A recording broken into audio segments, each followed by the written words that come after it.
Nice bit of typhoid water. This is how sort of parasitic Resident Evil transformations happen. Right. Some sort of water that was just... Oh, it's gone in my mouth. Alright, time for the long climb. Up, up, up we go. And we haven't even got any Lambus bread with us, have we? No. We're like climbing to Shelob's there. Yeah. Yes. How do these old people do it? We just saw past. It's old Malaysian people just hitting it like troopers, you know? Qigong masters. Yeah. Could you imagine fucking bikepacking up here? Mate, Makes me feel exhausted just thinking about it. I hit sections like this. Well. I see you're back because your curiosity on Clive and whether or not he could be a demigod or some sort of unknown being, something mysterious and strange about his origins. Welcome to the jungle of Kuala Lumpur. I'm keeping a straight face, but frankly I'm terrified. Last time I entered an Asian jungle, I got hospitalised by a monkey for a week. But yeah, perfect little setting, right, Gingy boy? Very nice. This next little theory, of which is going to be a two-parter. Oh god, flight of stairs, let's go. Yeah, we've been going over everything in the 16 trailers, frame by frame. I said, get a shot right off my penal. Oh, know. And a lot of things have jumped out. Where I really want to start is where we left off with our Leviathan dominant theory, which a few of you have said, you think it's a man. It's quite clearly a dude. All I'm going to say is clearly is a subjective thing. To me that looked like a chick, but I will concede the possibility that this could be older Dion. Yeah, because you do see a little glint on the earpiece and also kind of the frayy sort of outfit. Which begs the question, why would Dion, if indeed those of you think it is, also be stood next to Barnabas when we quite clearly see Barnabas and Odin, or Barnabas as Odin fighting Dion as Bahamut, and being that these are the two main superpowers, Storm and Ash, Malode and Sambreak, it would be strange. But who knows what happens over these time jumps. Maybe Barnabas' mission to unite all dominance really does happen. So yeah, it is quite up in the air whether we got that Levi dominant right. But I think the point kind of remains that the idea that two summons are kind of emerging from each of the regions, each of the crystals, of which we've only been presented 5, right, Gingy boy? We have, indeed. But it does look like there is a 6th that doesn't get shown to us. And I'm going to point to, it's where Ifrit and Bahamut are fighting. Yeah. Presumably Clive, Dark Ifrit, we're going to cover a lot, is always listed as icon of fire. We see this very tall, sort of spiry, thin, elongated, with a lot of interesting decals around it. Mostly what Ginge kind of said, I agree with him, almost look like fins. It does, if you look at if you can hear me go properly. I'll convey for Ginge, because it's a directional mic. If you're also picking up the sound of screaming, that's just the sound of tortured souls from the abyss, which is quite natural to this area. Pez Attenborough, on an intrepid adventure through chaos. The shape of that crystal would kind of be like that snaky thinness of Leviathan. Now, it looks like it's above the ocean at that point. Where that crystal is, if it's out in that blurry section, because I kind of thought it might have been sunk. A lot of people have suggested those sunken ruins at the start are one of the advanced civilizations that Yoshi P has hinted at that exist in the world of Philistia. Another nomination I have is that tall dark spire, which kind of gave me a hint initially. Just turn the ISO up a bit. Yeah, all good? Yeah. Just turning the ISO up. I initially thought, could that be where Barnabas comes from? Because we kind of see in the Odin fight where he's sweeping his blade, Clive's jumping over it. It's a metallic plate, which would require an advanced level of metal smithing that kind of doesn't represent the rest of the world of Valisthea, certainly a medieval one. But it's also really cool, totally random, that we see Clive in like human form fighting Barnabas in big Odin form, and then we see the flipperoo on that. We see Barnabas with his sword, what looks like chopping like big Ifrit's hand. Yeah. I love that. I love that mix up, those different configurations. Ooh, so exciting. But yeah, why, of course it doesn't make much sense that Barnabas resides from that crystal.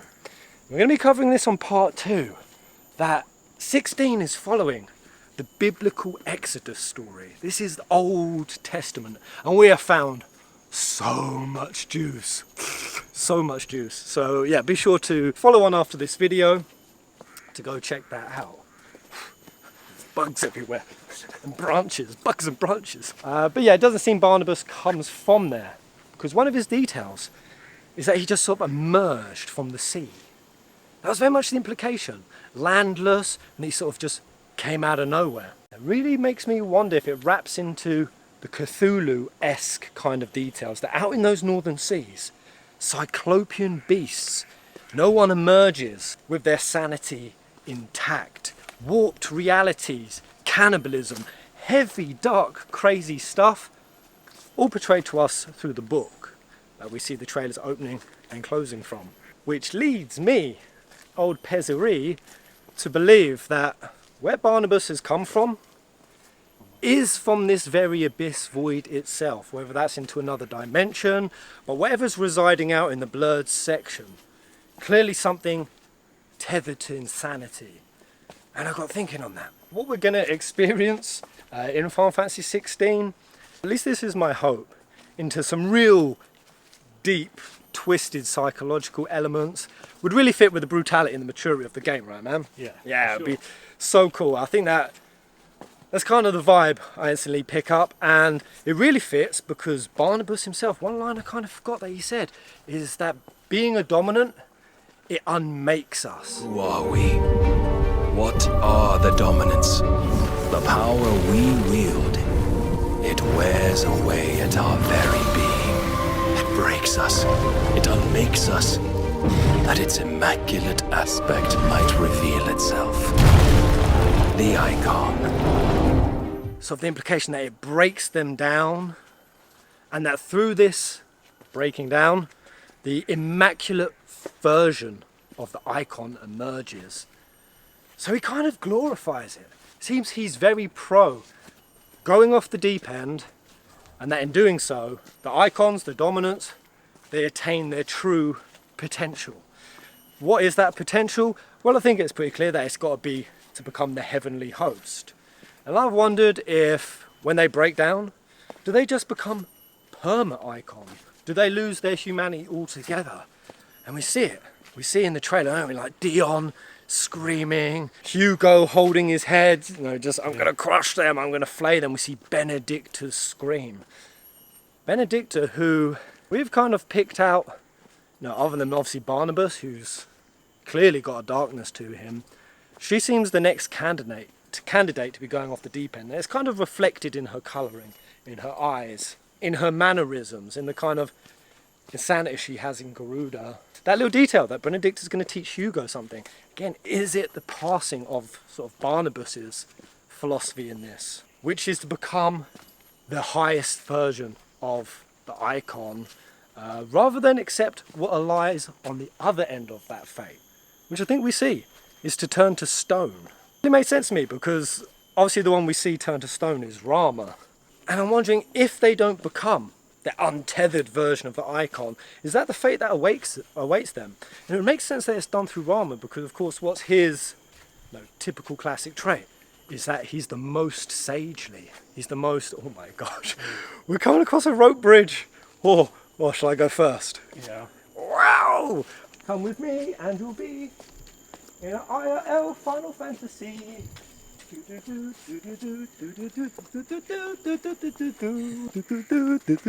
where was we? Yeah, right. Of anyone who's gonna hold back against this insanity, Rama, right? Yeah, for sure. He has a philosophy, a stoicism to him that would allow him to keep his mind intact.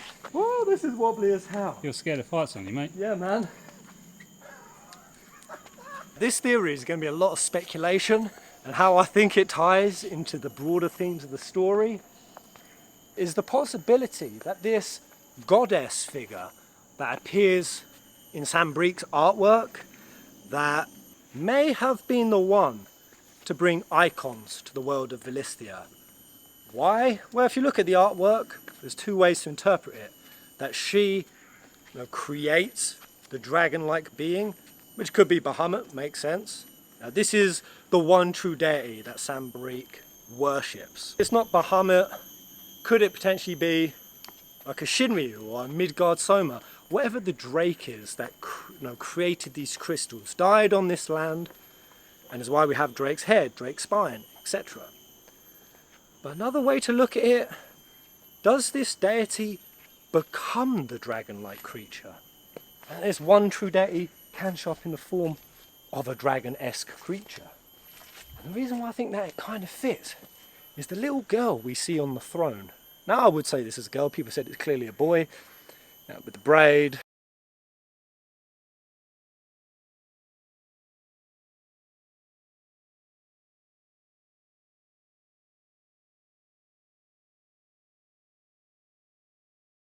I don't know, there's a lot of effeminate faces in this game. It's hard to say. Oh, massive flight of stairs.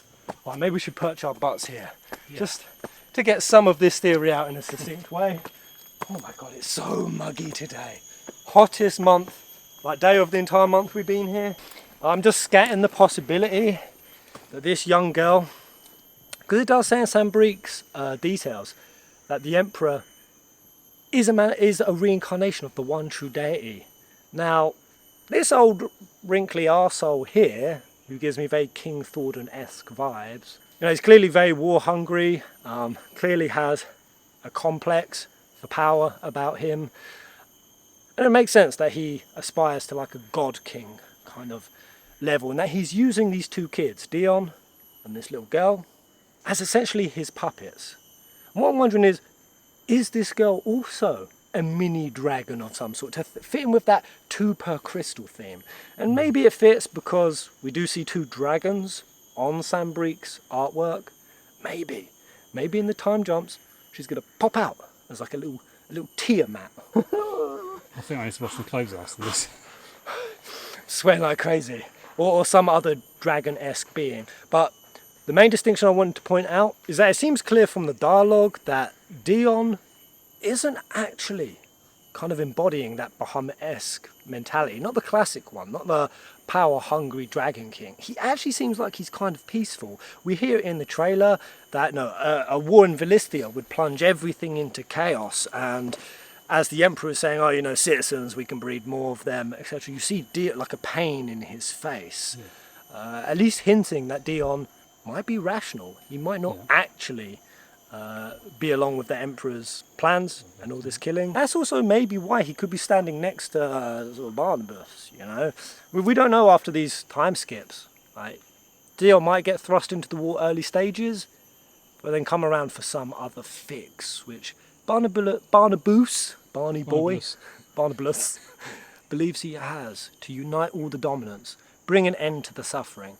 Ties perfectly with the prophecy in the book, which an incarnation of God will come into the world, unite the host, and bring about a second age, a second era, end the twilight period that this world is cast into. It seems to me at least a hint that whatever is at the top, the Phoenix, Ifrit, Clive merge, that's the God incarnate. That Clive will become God incarnate. And that is why Clive, being a demigod, is that crazy. If he's going to become God incarnate. So then we sort of start spiraling down that. Why is Phoenix, which in the artwork clearly seems caged within, like contained within Ifrit? And the most interesting detail is when we get to the Exodus story, is that in the book of Joshua in Exodus, he essentially does become God incarnate. Joshua, that is. God incarnate being that he is essentially what Jesus Christ goes on to become. Another name for Jesus He's actually closely akin to Joshua, and that's why that they say that Joshua is essentially what begins the resurrection story. It's like a prelude, a setup to the resurrection of Jesus, and that adds a lot of weight on Joshua being the phoenix, and that he's not dead. I think we've all had the suspicion, right, that Joshua isn't dead, because we clearly see when Shiva and Hugo, for example, they fight. We see a lot of combinations of the eikons fighting. But we never see any of them die from these battles, right? What we do see is we see Shiva, Jill, getting escorted, and she looks like she's comatose, completely knocked out. And that makes me think, when we see at the fall of Rosarian 860, very important date, and I think we've nailed, haven't we, Gingy, why they've picked 860. So juicy, part two. I think it seems highly possible that when this Dark Ifrit emerges, and clearly what sort of looks like rips the wings, defeats Phoenix, hellfires, brings it down, ripping the wings off, that's just incapacitating Joshua, who's obviously phoenixed out and doing it at such a early stage and from such a traumatized state. That could send Joshua insane. It could show him off, throw him off the deep end, and that if Sambreak are about to get a hold of Joshua, what would they do if they had the power of Phoenix? I'm just thinking in like Clive's mind. Clive, who later in this game, when he eventually learns all of the mysteries and we unravel them and discover them through his eyes, what happens when he comes across whatever this void is that Barnabas has come through? This insanity in the North Seas. What does this void actually do mechanically in terms of the world? If it's anything close to what's described in the book, it's talking about warped realities, which at least implies the possibility that some really crazy high fantasy thing, whether that's time travel, whether that's projecting yourself back, whether that's an alternate timeline, an alternate dimension, changing the fabric of this world's setting as we know it. And I'm just wondering, what if Clive comes in contact with that and it turns him into either some sort of anti-Clive, some sort of dark Clive? Is that the Clive who has become what Barnabas describes, the unmade dominant? Was this what an immaculate Ifrit would look like? And we see those two Ifrits colliding. Is one of them Clive? And this is like going to be a real battle of like the character of Clive, his humanity versus the raw power of what he could become. And that would be all very symbolic and really catapult his characterization to some interesting levels. But so my immediate thing was to go, the robed guy. A lot of people have thought it. Is this Clive? I say a lot of people have thought it. There are some people saying, no, it's clearly a woman. And as I discussed, it's clearly an Adam's apple. We kind of did an overlay. We'll just do it a bit more. We'll flash it. And look at that. Look at that. It seems like young Clive could be that robed figure. And what's also interesting is it seems like he becomes icon of fire, this robed guy, separate to where Joshua has just lost his father. Because in that scene with the father, what we don't see is this third brother. There's a third Rossfield brother, this guy. And this is who the transformation, he's the first one to see the icon of fire emerge. And it just seems like it's him, those two in a courtyard. Now why, if this robed guy who becomes an Ifrit is some totally other person, some totally other non-character, which, why disguise the face? You typically disguise the face with a hood if there's something that you're looking to hide, if there's something that we're going to recognise. Why would he even know or do it in front of essentially one of Clive's brothers? It seems like because there could be a knowing between those. So that's setup number one, that it could be Clive. The second is the obvious one. Clive is Ifrit. This guy becomes Ifrit. When people have suggested, could there be an evil twin in the mix? I have seen people on Reddit say that is the dumbest idea. How stupid are you? Your ideas are so effing lame. Guys, they've done this in 12. This is the Evilist team. They've played the evil twin card. They've played wild origins of characters, or characters who become dark versions, or even something like the suggestion that he could be a demigod. People saying that's stupid. Have you not played the series, guys? This is high fantasy insanity. there is nothing off the table. And when you're talking about a character who is described as the child of fate and can literally do things that no one else in this entire world, someone who looks like they're going to become God incarnate, someone who's going to house the power of the dominance, looks like he can seize it for his own, to not at least question that Clive could be something entirely unique, even born from a god. You know, these gods that we see described that were beaten 1500 years ago, which I'll quickly tangent down to that as we... Should we take on these stairs, bro? Yeah. Let's take on these stairs. Good luck, Gingy. Your pay rise is coming if you make it up this flight, man. Alright, let's try that again. We just tripped up 2 stairs. Yeah, so the 1500 year point before, even that's a date we've sort of pinned down from Exodus story, when God separated from man. The English says the day that their forebearers fell. Japanese, when man fought the gods. So the clear implication when you put those two together is that man fought, and it brought about obviously the crystals depleting and the world going into twilight and slowly dying. So how the hell can man fight gods, right? Surely they have no chance. Not in a medieval setting at least. You know, what are they going to do? Run at the gods with pole arms and swords? Well, this kind of tees up, either was it humanity was way more advanced, you know, the advanced civilization that came before. You know, this is very FF14, Allegan Empire-esque, but even still, I think they need some help. I think whatever happened in this war with the gods, it obviously plunged humanity technologically back into the Dark Ages. But what I've been wondering is, did humans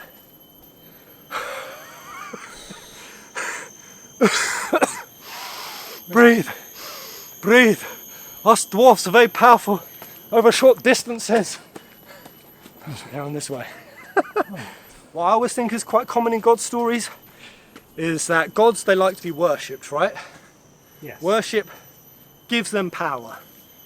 This is a theme from 14, that it requires, you know, a collective, you know, the beast tribes, or a collective to pour in their adoration and their collective conscious will, and that brings power to these higher beings. I think that's going to continue.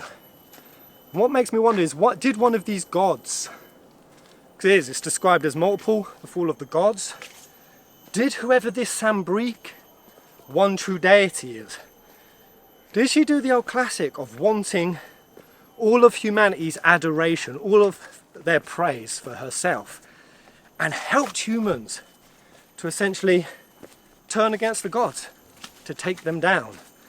And that in doing so, she's essentially corrupted the world and is also, you know, rewarding those who show her the most favour.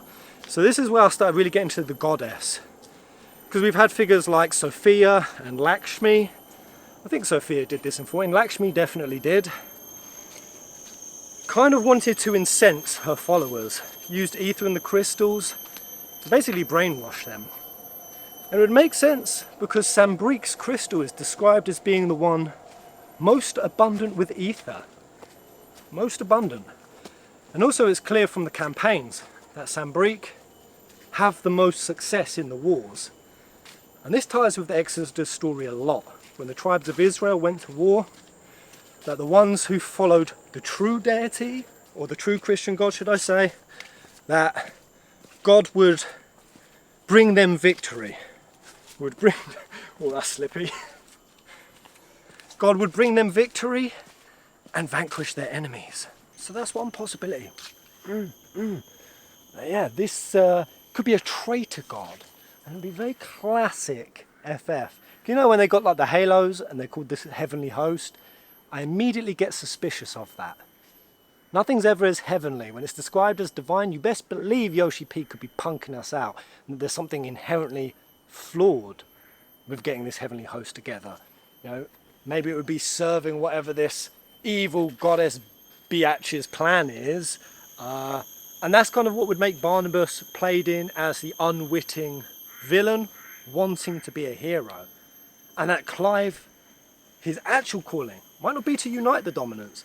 It might be to actually try to stop this prophecy, potentially. All speculation at this point.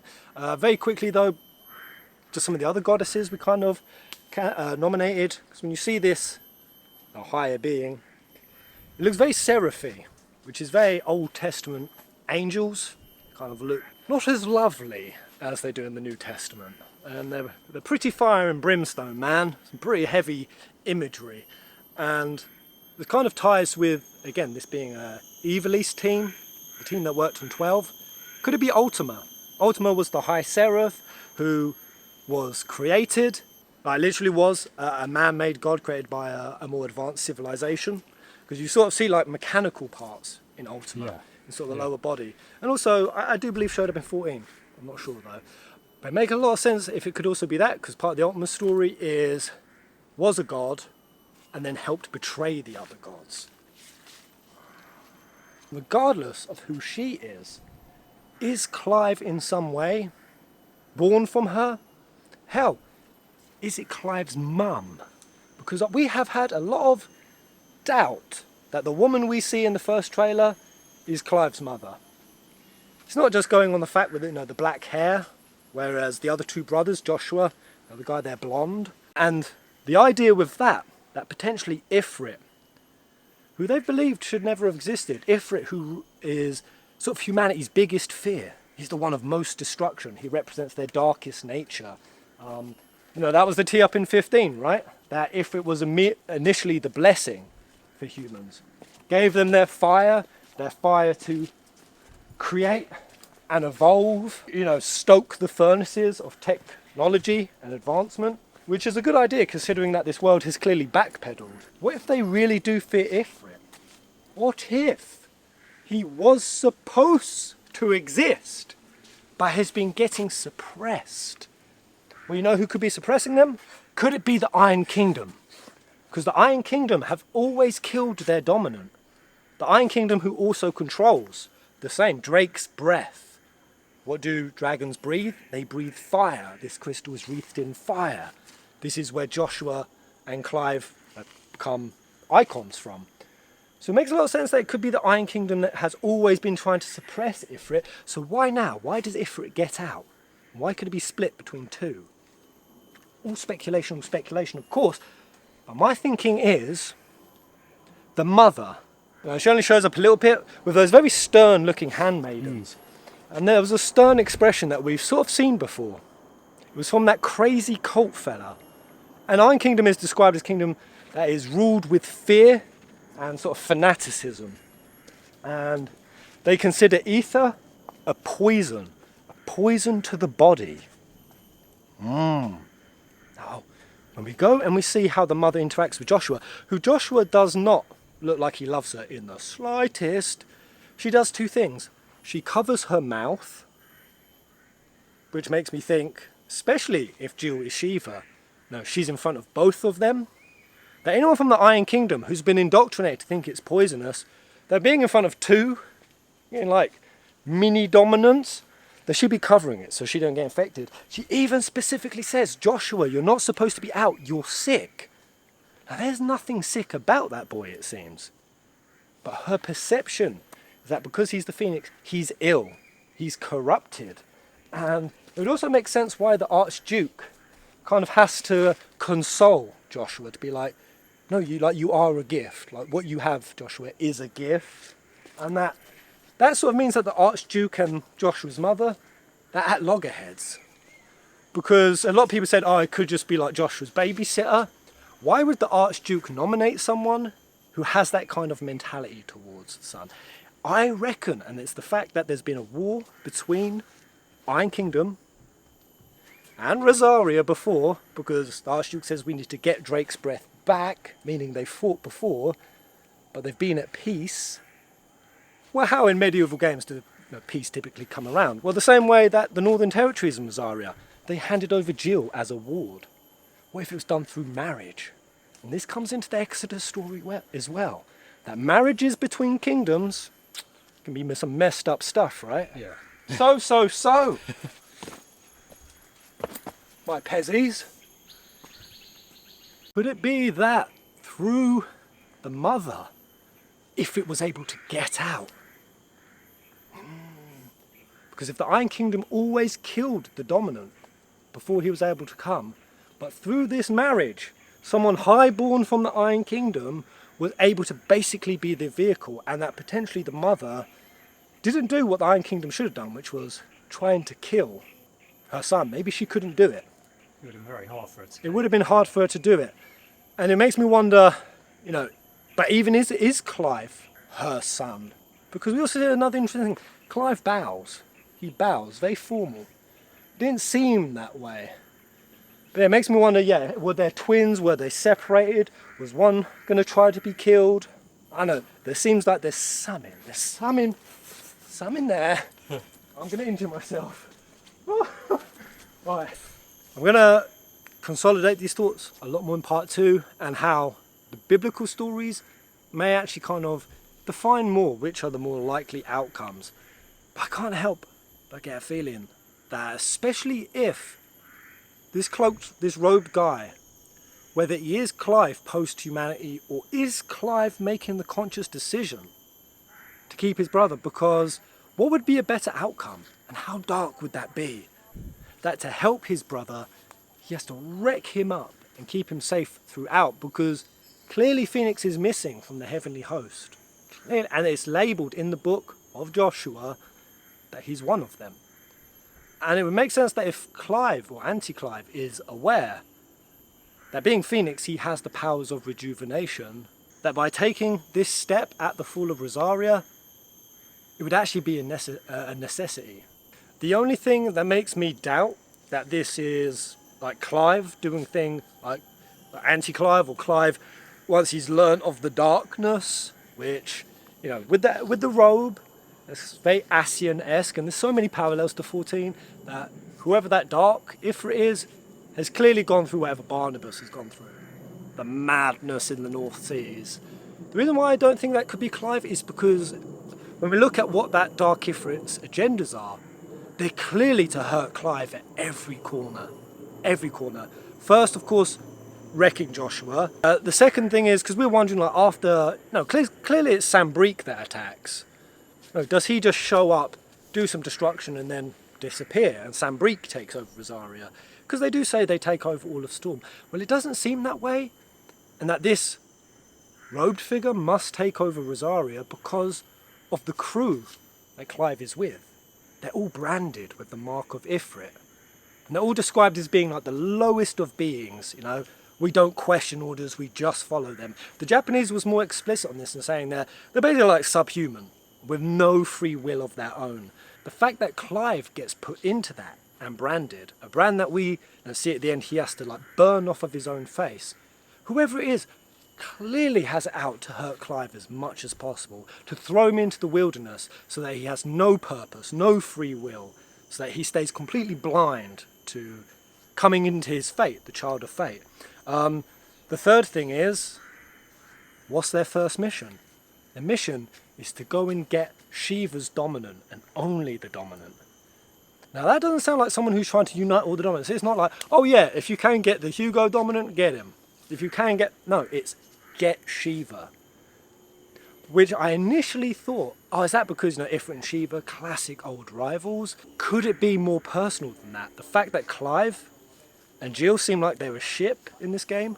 Little Clill, little Jive, Jill and Clive, that they're going to ship up. To go for her, specifically, seems very personal.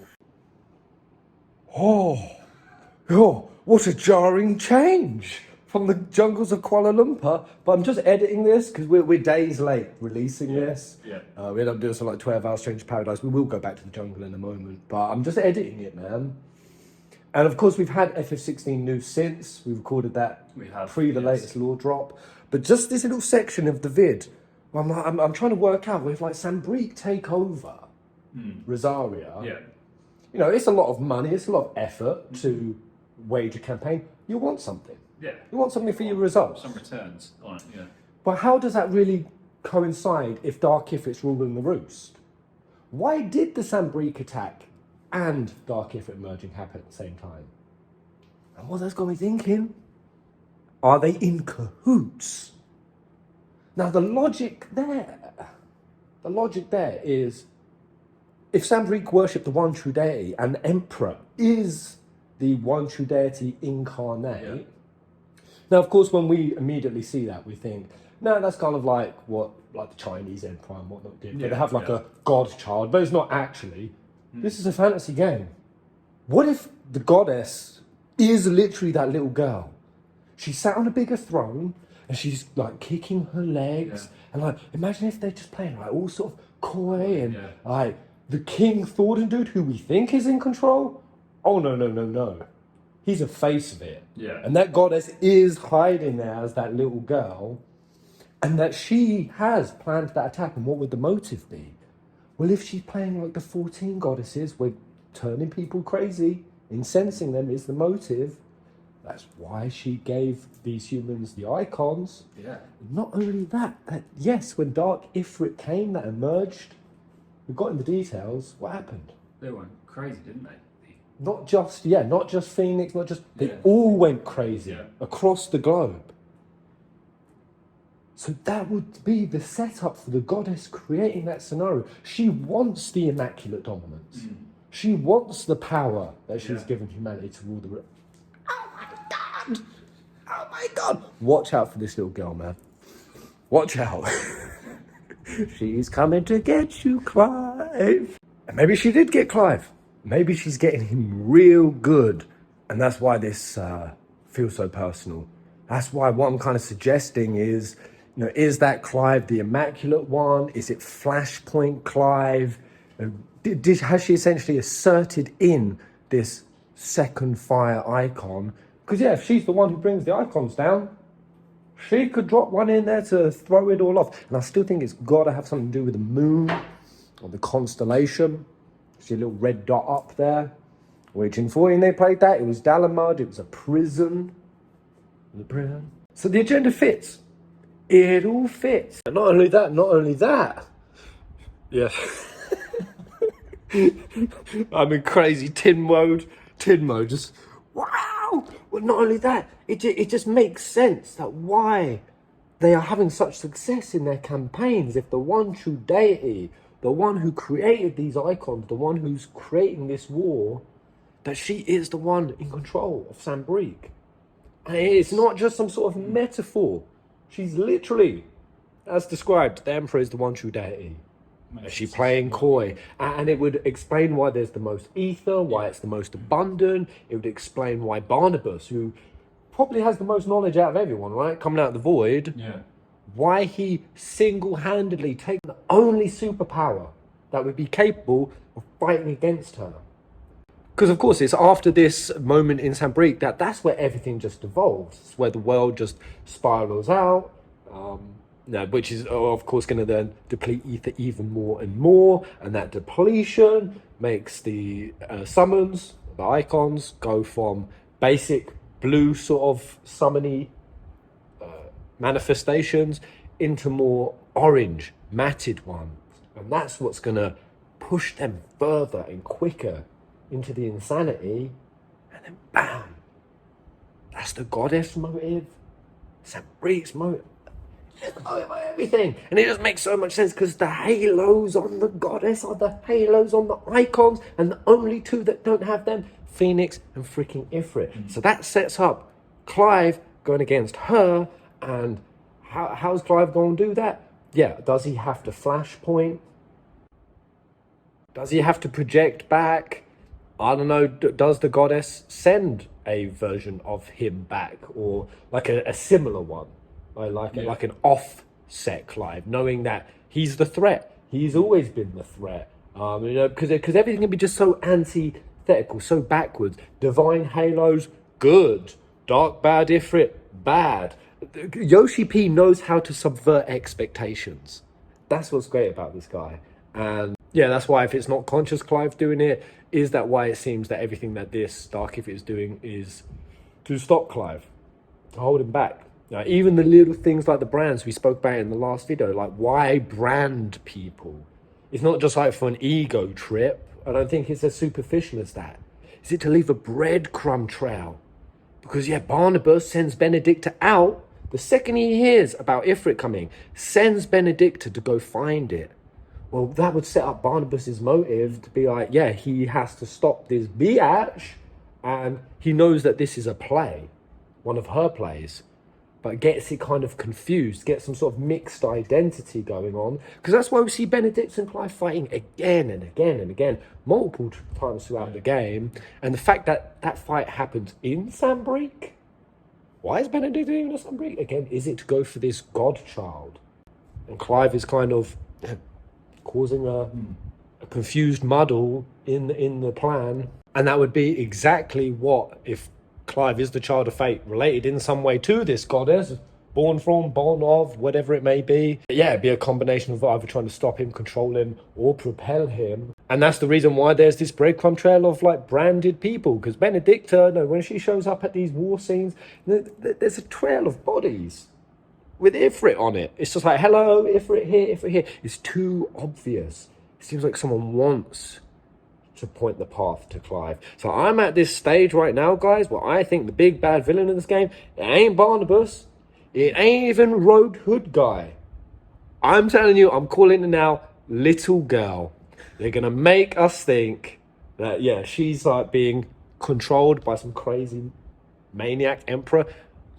My sight's on her, man. I'm watching you, little girl.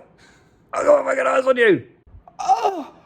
That is also why, if it is Barnabas, Hobo Blues, and not Barnabas, Dion, stay next to Barnabas in what we got as the Levy dominant, because they said that there's no surprise dominance, that all dominants are on the planet at this point, because there can be hundreds of years at times, like big time spaces between them being around. But in this particular instant of time, they just all happen to be about. That's very coincidental. That's very set up. And we're trying to work out how that works with Rama, if he does turn to stone. But we don't even know if that's him turned to stone. Still not sure. It could be like a previous one. Yeah. Like, surely they would keep the statues of the previous icons. No, especially the nations that sort of glorify. And does Rama come from the crystalline dominion? Have they kept all the sort of statues there? And then even that, the point that they become statues. You've got like the goddess statue in Sambreak. Is a statue even a statue? Is it even a statue? Is it a fake out? I mean, it could be, but the idea that statue could be like where the power is emanating from.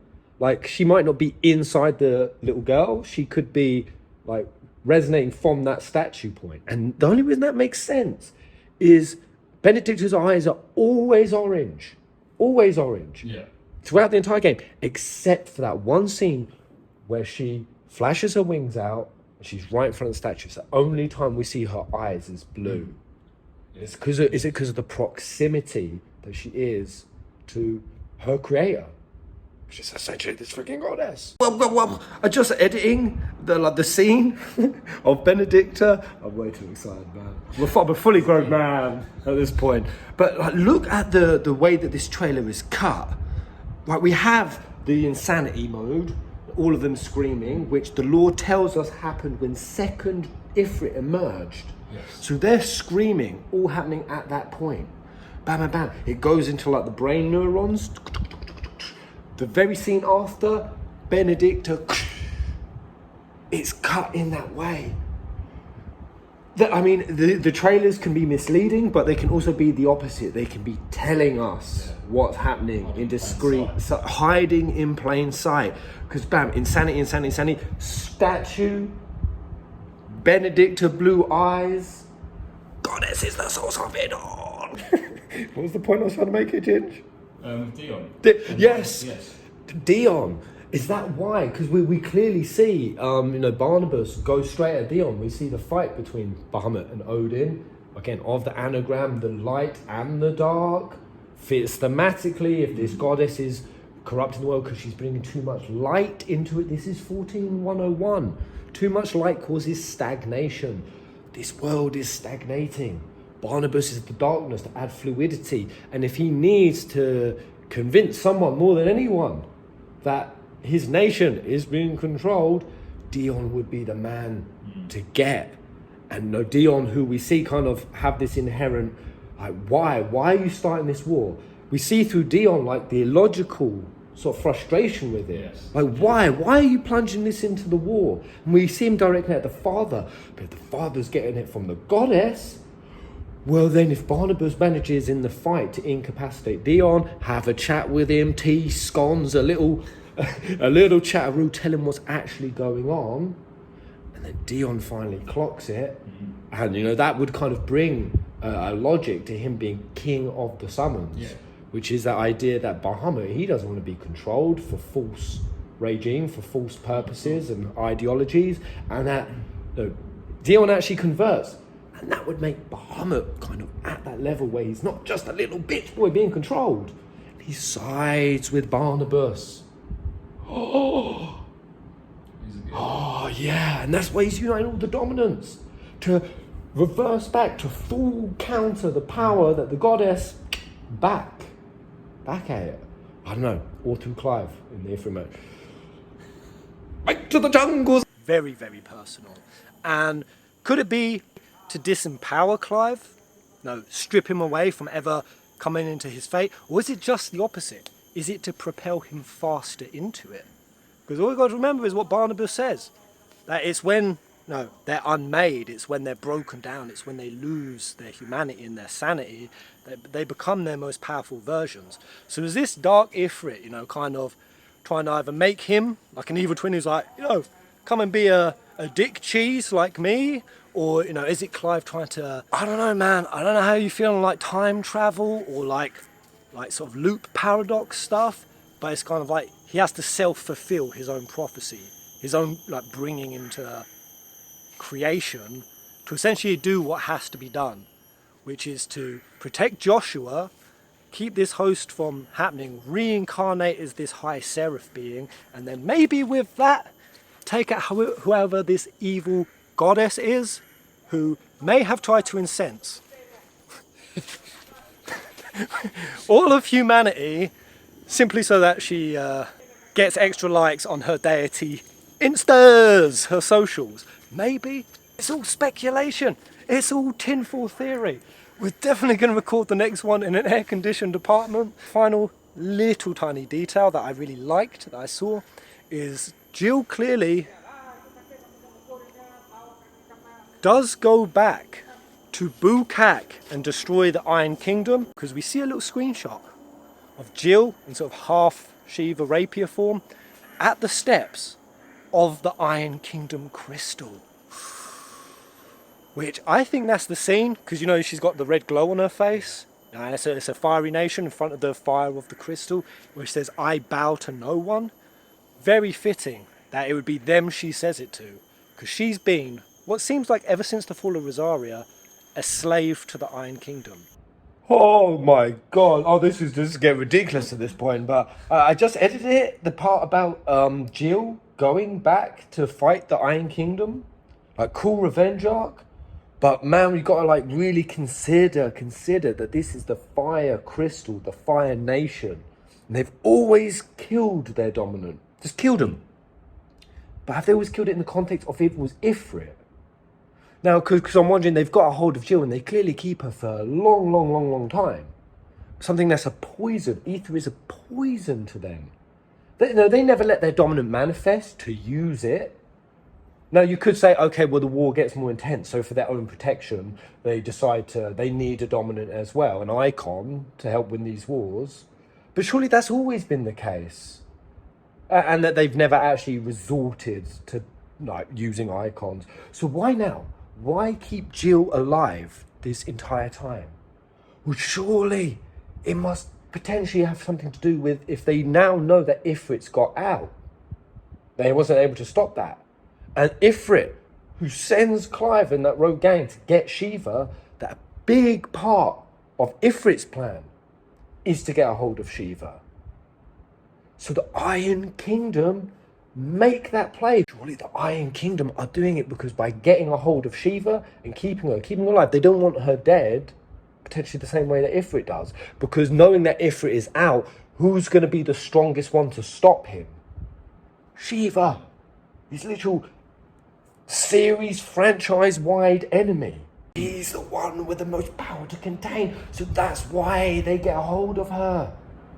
Because of the threat that Ifrit is, and of course that's dark Ifrit, and we're seeing that, you know, if Ifrit and Shiva were to be rivals, but then we're kind of getting a twist on it, that this is Clive still with his humanity, and that rather than through war and violence, they can actually be done through love. They can be through love. That actually, Ifrit can be back on this planet, back in this world, aka a metaphor for humanity's technology allowing to advance, being able to go back to the advanced civilization that they were, you know, when they used it recklessly and fell away from the gods. But this time around, with this balance between those two, that Jill's going to be able to cool off Clive's fire. And that we're going to see throughout this game, like, Clive battle with being this Ifrit, because we see him, like, slowly, like, in the artwork, we see both his arms, like, turning to fire, and yeah, there just feels like there's going to be something symbolic, that Jill is going to be that cooling effect on him. And then that could potentially be why Jill was even a slave to them. Okay, let's finish this video off. Bugs flying in my mouth. The fact, the idea that she gets to, you know, go and exact some revenge, but also tied into some purpose, that's badass, man. Badass. There are going to be some badass women in this game. I love it. I freaking love it. But yeah, it's actually starting to get dark, and I don't know how many hours just passed or how long this video is. Who knows? If you don't see us again, and this vid ends up being like put on a news station and some sort of like Malaysian sort of police network, missing tourists. We do have some like watery bridges to cross. I'm just scouting out the bloody terrain, mate. There's more stairs. There's more bloody stairs. It gets sketchy from here. Anyway, guys, just a little bit of sauce for your noodles. At the end of the vid, if there isn't a part 2 flashing up on the screen, it's because it's still in editing. If it is, follow on to part 2. But yeah, let me know what that triggered in your brain. If you're excited for 16, thank you so much, guys. Go! Oh, subscribe, because that always helps. Subscribe! Subscribe! Subscribe! Subscribe!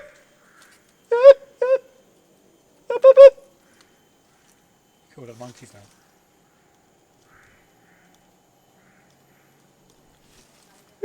Subscribe! Subscribe! Subscribe!